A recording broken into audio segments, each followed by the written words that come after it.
Chào mừng quý nhà đầu tư đang đến với bản tin Mass Talk, giải mã thị trường của công ty chứng khoán Mirasset Việt Nam. Tôi là Diệu Ái, chuyên viên tư vấn, người sẽ đồng hành cùng quý nhà đầu tư trong bản tin ngày hôm nay. Thị trường tuần vừa qua là một tuần thị trường giao dịch ảm đạm với sự sụt giảm điểm của cả hai chỉ số VN Index và VN30 với mức giảm điểm là 22.2 đối với VN Index và 20.4 đối với VN30 và khối lượng giao dịch của hai chỉ số đều sụt giảm với VN Index là 18.3% và VN30 là 20.2%. Và để điểm qua chi tiết thị trường giao dịch tuần qua cũng như diễn biến tiếp theo của tuần tới, xin mời quý nhà đầu tư cùng chào đón anh Hồ Sang, chuyên viên phân tích công ty chứng khoán Mirasset Việt Nam. Xin chào anh Hồ Sang. Chào Diệu Ái, chào quý nhà đầu tư. Dạ vâng, đầu tiên xin mời anh Sang điểm qua chi tiết thị trường trong tuần vừa qua giúp em ạ. Okay. Thì trong tuần giao dịch vừa qua, chỉ số VN Index đã chứng kiến sự sụt giảm trong 2 ngày đầu tiên của tuần. Đặc biệt là hôm thứ Ba là 23 tháng 7, VN Index đã sụt giảm tới gần 23 điểm. Nhưng sau đó VN Index khi chạm vào vùng hỗ trợ là 1220, chỉ số đã bật tăng trở lại. Tuy nhiên chúng tôi lưu ý là VN Index sẽ tiếp tục có những phiên giao dịch với biên động lớn, đặc biệt là trong mùa báo cáo tài chính. Điểm số kỹ thuật ngắn hạn của VN Index đang ở mức là trung tính. Tiếp theo là sự biến động của nhóm vốn hóa vừa và lớn. Nhóm bất động sản có dấu hiệu hồi phục sau nhịp giảm với xu hướng chung của thị trường. Còn đối với các mã cổ phiếu đã tăng mạnh như VGI, HVN thì sau đà tăng nóng thì các mã cổ phiếu này đang tiếp tục bị bán tháo với mức giảm hơn 20%. Còn đối với lại nhóm có thanh khoản cao, ITC đang dẫn đầu với mức tăng là 10% trong tuần. Còn ở chiều giảm nổi bật là mã QCG liên tục đo sàn với mức giảm là hơn 30% do liên quan đến pháp lý của công ty. Dạ vâng, cảm ơn những chia sẻ của anh Sang. Vậy thì anh có thể cho em biết tình hình giao dịch của nhà đầu tư nước ngoài trong tuần vừa qua như thế nào và nhóm nhà đầu tư nào đã tạo lực đỡ cho thị trường cũng như diễn biến của quỹ mở như thế nào được không ạ? Thì trong tuần vừa qua thì đối với giao dịch khối ngoại trên sàn HOSE thì nhà đầu tư nước ngoài đã mua ròng với mức giá trị là 410 tỷ đồng. Trong tuần này tại khu vực châu Á, dòng vốn ngoại chỉ mua ròng ở các thị trường như là Ấn Độ, Indonesia, Philippines, Thái Lan và Việt Nam. Còn các thị trường khác như là Nhật Bản, Malaysia, Hàn Quốc, Sri Lanka, Đài Loan đều ghi nhận ở trạng thái bán ròng. Đối với diễn biến của nhóm quỹ mở thì trong tuần qua, nhóm quỹ mở đã bán ròng với giá trị là 303 tỷ đồng. Tuy nhiên từng nhóm cổ phiếu lại có sự phân hóa. Cụ thể hơn đó là ở chiều bán ròng thì nhóm quỹ Hàn Quốc, ETF và Fubon đã lần lượt bán ra là 9,4 triệu USD, 2,6 triệu USD và 4,9 triệu USD.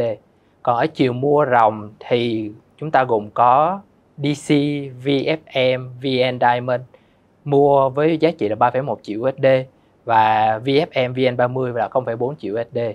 Trong tuần giao dịch vừa qua, nhà đầu tư cá nhân trong nước là bên duy nhất bán ròng với giá trị là 2.490 tỷ đồng. Các nhóm còn lại đều chứng kiến sự mua ròng.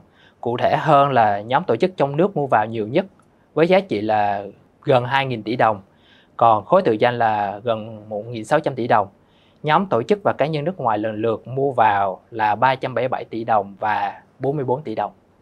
Dạ vâng, vậy thì trong diễn biến này thì nhờ anh Sang có thể chia sẻ giúp Ái kỹ hơn về góc nhìn kỹ thuật đối với tuần tiếp theo ạ? Thì đối với góc nhìn kỹ thuật thì xu hướng ngắn hạn và trung hạn của VN Index đang là trạng thái trung tính. Còn đối với thị trường quốc tế, trong xu hướng ngắn hạn thì FTSE 100 của châu Âu đang là có tín hiệu khả quan. Còn các thị trường khác là đang có dấu hiệu tiêu cực. Còn trong xu thế trung hạn thì thị trường Trung Quốc là có trạng thái tiêu cực. Còn FTSE 100 và Dow Jones là đang có trạng thái khả quan. Tại Mỹ thì Dow Jones sau khi đã mất mốc 40.000 điểm đã bật tăng trở lại. Tuy nhiên nhà đầu tư có thể quan ngại về việc mua cao khi Dow Jones gặp vùng kháng cự 41.000 điểm. Do đó trạng thái kỹ thuật của chỉ số đang là mức tiêu cực. Tại Việt Nam thì VN Index chốt tại 1242, mốc hỗ trợ ngắn hạn là vùng 1230, mốc kháng cự ngắn hạn là 1250. Dạ vâng. Cảm ơn những chia sẻ của anh Sang. Vậy thì anh có thể cho biết nhà đầu tư có thể chú ý tới những cổ phiếu nào không dựa trên khối lượng giao dịch cũng như là sức mạnh giá trong tuần vừa qua? Thì phòng research có lọc ra top 20 cổ phiếu có thanh khoản cao nhất. Thì trạng thái trung tính đang chiếm ưu thế. Tuy nhiên xu hướng khả quan đã không còn xuất hiện trong top 20. Trong ngắn hạn thì chúng tôi đánh giá tiêu cực ở các mã như là HPG, VBP, SSI, VRE và CTG. Còn về sức mạnh giá thì trong tuần này không có mã cổ phiếu nào lọt vào danh sách trong tuần này. Dạ vâng ạ. Vậy thì đây là đang mùa báo cáo tài chính. Nhờ anh Sang có thể cập nhật những điểm nhấn đáng chú ý trong kết quả kinh doanh của những doanh nghiệp hiện tại được không?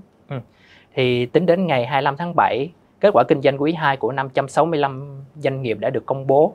Cụ thể hơn thì theo đó lợi nhuận sau thuế của toàn thị trường trong quý 2 2024 ghi nhận mức tăng trưởng là 21,6% cùng kỳ. Trong đó lợi nhuận sau thuế của nhóm tài chính đạt mức tăng trưởng là 34,2% so với cùng kỳ. Tốc độ tăng trưởng quý 2 2024 của nhóm tài chính cao hơn 11% so với lại quý 1 2024. Ngược lại, tốc độ tăng trưởng lợi nhuận sau thuế của nhóm phi tài chính lại có xu hướng chậm lại trong quý 2 2024 là giảm 1,1% so với lại quý trước đó. Cụ thể hơn thì lợi nhuận sau thuế lớn nhất trong từng ngành sẽ như sau. Trong ngành ngân hàng thì mã TCB lợi nhuận sau thuế là 6.270 tỷ đồng. Đối với ngành hóa chất thì mã DGC lợi nhuận sau thuế là 871 tỷ đồng. Bất động sản chúng ta có VHM lợi nhuận sau thuế là 10.609 tỷ đồng. Còn lĩnh vực y tế chúng ta có là mã DHG, công nghệ chúng ta có FPT và tiện ích chúng ta có HND là những mã có lợi nhuận sau thuế cao lớn nhất.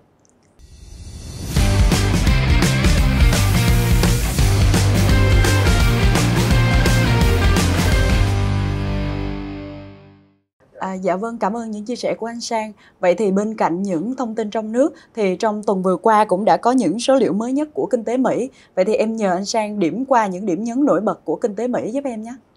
Thì trong tuần vừa qua, hàng loạt số liệu kinh tế của Mỹ đã được công bố. Thứ nhất là đơn xin trợ cấp thất nghiệp lần đầu của Mỹ đã giảm nhiều hơn so với mức kỳ vọng, ghi nhận ở mức là 235.000 đơn, so với khảo sát từ Reuters là 238.000.